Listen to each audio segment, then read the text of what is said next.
en la Argentina pasó por estas cuatro grandes etapas. Cuatro etapas del Estado argentino que de alguna manera está, por supuesto, atravesado por los hechos y los sucesos históricos. ¿Mm? Evolución histórica del Estado argentino, ahí aparecen esos cuatro modelos. Y si comenzamos el recorrido por nuestra línea, tenemos que hablar de el surgimiento de un primer Estado, que es el Estado liberal oligárquico. Es decir, un Estado de tipo liberal, pero oligárquico porque estaba controlado por una oligarquía, un conjunto de gente, una clase social que detentaba el poder, detentaba el poder. Este Estado y sus instituciones lo que querían era permitir el libre comercio y que esas élites que eran gobernantes y a la vez eran terratenientes porque tenían también la tierra, expandieran su economía y se llenaran de plata. Ese era el objetivo. El Partido Autonomista Nacional era un partido que lo que hacía era controlar el poder. Es decir, los integrantes de ese partido eran los que siempre ganaban las elecciones, siempre ganaba el mismo partido. ¿Y por qué ganaban siempre? Hay un concepto ahí, fraude, hacían trampa. No era una democracia libre, hacían trampa. ¿Mm?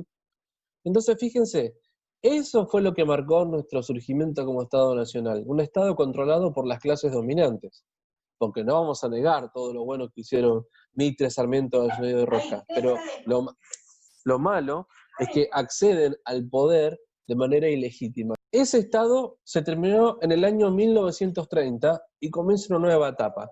Algo que no dije, voy a volver a poner la imagen de manera panorámica para que todos la puedan ver. Los golpes de Estado siempre funcionan como bisagra para el cambio de modelo.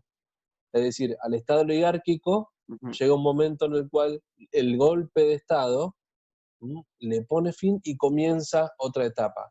Acá, entre el 16 y el 30, tenemos que colocar un experimento, que es el radicalismo, que justamente es al que le das el golpe, y ahí comienza lo que se llama la década infame. Que no vamos a entrar en eso, porque eso lo conocen ustedes en la historia. Simplemente sepan que el 1930 marca el fin del Estado liberal oligárquico. Comienza la siguiente etapa en el año 1945, y cuando digo 1945, aparece en escena un personaje muy importante de la historia argentina, exactamente. Juan Domingo Perón es el que inicia, quizás no conscientemente, sino como proyecto político, este nuevo diseño de Estado. Comienza Perón el Estado social, cuya función es asegurar los derechos sociales de las clases bajas. Fíjense el cambio que hay. Un Estado que beneficia a las élites gobernantes, pasamos a un Estado que ahora se preocupa por esas clases bajas, por los trabajadores. Y seguramente habrán estudiado todos los beneficios que los gobiernos peronistas brindaron a los trabajadores, como las vacaciones, como las obras sociales, como la cantidad mínima de horas, como la protección jubilatoria. Bueno, todas esas medidas sociales forman parte de lo que conocemos como el estado de bienestar. Un estado de bienestar adaptado a la política argentina, que no es puramente keynesiano, pero en definitiva es la aplicación de ese modelo después de la crisis del 30 aquí en Argentina. O sea, acá el Estado interviene en la economía, fija precios máximos y mínimos, regula los precios para que se vean beneficiados las clases bajas, los trabajadores, que en definitiva era el motor económico del país. Este diseño de beneficio social se termina en el 55 con el segundo estallido que puse en esta línea, que simboliza el golpe de Estado del 55, Revolución Libertadora, comienza el proceso de desperonización, y va a volver a haber un siguiente Estado con el diseño desarrollista, con un personaje que habrán leído que se llama Frondizi, que propuso, bueno, reactivemos la industria nacional, y quizá en este Estado desarrollista es el periodo de mayor esplendor económico de la Argentina. Es el momento del desarrollismo, donde Frondizi y los presidentes posteriores empezaron a reactivar a esa industria para conectarla con los capitales extranjeros, y se firmaban convenios con empresas extranjeras para que vengan a reactivar la economía, no a llevarse los recursos naturales y a dejarnos miserias de ganancia, como pasa ahora, sino a invertir en tecnología, en técnica, y a salir un poco de esa estructura de materia prima que Argentina siempre tuvo, ¿no? La función era promover la inversión integrando la industria con el capital extranjero. Y acá comienza un concepto que seguramente lo vieron en historia, que es industrialización por sustitución, de importaciones. Es decir, aquellos elementos que necesitábamos para el auge económico, no se los comprábamos a Estados Unidos, ni a Inglaterra, ni a Japón, sino que los fabricábamos acá. Pero en la historia argentina, como bien dice un político, como es la historia del péndulo, que vamos de un extremo a otro, democracia, dictadura, conservador, progresismo, laico, religioso, o sea, eso quiere decir extremista, ¿no? La ley del péndulo. Bueno, pasamos de un estado desarrollista, que es un extremo, a otro extremo, al estado neoliberal. En el año 1976 se da la última dictadura militar, la que tiene consecuencias más crueles, o por lo menos más evidentes para nosotros por la cercanía cronológica, y la dictadura inaugura este último diseño estatal, que es el Estado neoliberal. Es decir, neoliberal, es decir, una forma nueva del liberalismo antiguo. Si en el liberalismo antiguo lo que buscábamos era asegurar el libre comercio para que una clase se beneficie, acá la función es desregular el mercado para fortalecer a las empresas privadas. ¿Mm? Entran en acción este conjunto de entidades muy poderosas que son las empresas privadas, que son las multinacionales. Entonces, ¿qué hizo este Estado?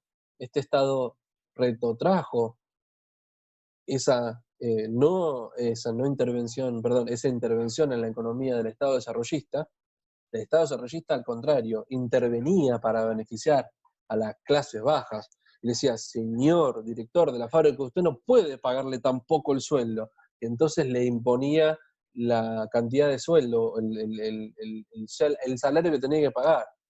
Si la cosa era muy cara, le decía a la empresa, señor, que vende alimentos básicos, usted no puede cobrar este precio por este producto. Entonces se establecía precios máximos para los productos. Eso es reintervenir en la economía. Este Estado es todo lo contrario. Desregula el mercado para fortalecer a las empresas privadas. Realiza una apertura económica y privatización de las prestaciones básicas. Hasta el Estado neoliberal, los servicios públicos eran parte del Estado. El Estado tenía el servicio de luz, el Estado era dueño del gas, el Estado era dueño de los transportes, el Estado era dueño de las aseguradoras sociales. Es decir, muchas cosas que hoy son empresas privadas pertenecían al Estado. Este Estado neoliberal, entonces, ¿qué dice? No, el Estado pierde mucho tiempo y gasta mucha plata encargándose de esto. ¿Por qué no se lo dejamos en manos de empresas privadas que van a ser mucho más eficientes y van a poder dar mejor el servicio? Bueno, hay gente que lo cree de esa forma y hay gente que no, que debe sacarse de encima esa obligación de prestación social. Entonces, al revés del Estado social, es decir, el Estado se desliga de cualquier responsabilidad de proteger a las personas. Hay una apertura económica y esas empresas se privatizan. Si buscamos un presidente paradigmático de esta etapa neoliberal, es la figura de Menem.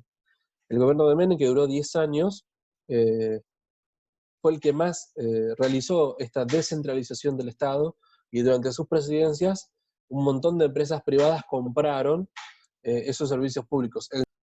¿Por qué no es compatible el Estado con las empresas?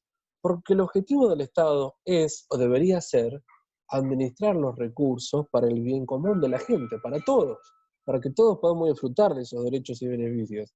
En cambio, las empresas siempre tienen una ley económica que seguramente van a estudiar con Natalia: maximizar las ganancias y reducir los gastos. Quiero mostrarles cómo son contrapuestos estos modelos de Estado, y no es lo mismo uno que el otro. La idea es que ustedes saquen sus propias conclusiones, hagan una lectura crítica de la historia y elijan o no algún modelo de Estado que les pareció mejor, ¿no? Acá no es una cuestión de peronistas contra liberalistas, eso es para el ámbito de la política, digamos, partidaria. Acá estamos haciendo un análisis político desde la praxis objetiva. El recorrido histórico que yo les acabo de plantear termina en el año 2001, aunque sabemos que la historia siguió. Lo que pasa es que recuerden que desde la historia y desde las ciencias sociales necesitamos tener cierta lejanía con respecto al hecho histórico para poder evaluarlo y para poder enseñarlo y analizarlo. Por eso el recorrido termina en el 2001. El 2001 con el estallido de la crisis de diciembre, que no es nada más que consecuencias de esta declive económica que planteó el Estado liberal. Por eso en política, ¿qué se dice? Que la bomba de Menem le explotó a De la Rúa. Es decir, la bomba de Menem, o sea, esa gran burbuja económica de crisis que construyó Menem con su gobierno, le explota a De la Rúa en el 2001. Y hasta aquí este recorrido histórico de las 4 etapas. Termino con esta imagen panorámica. Es muy importante que las identifiquen.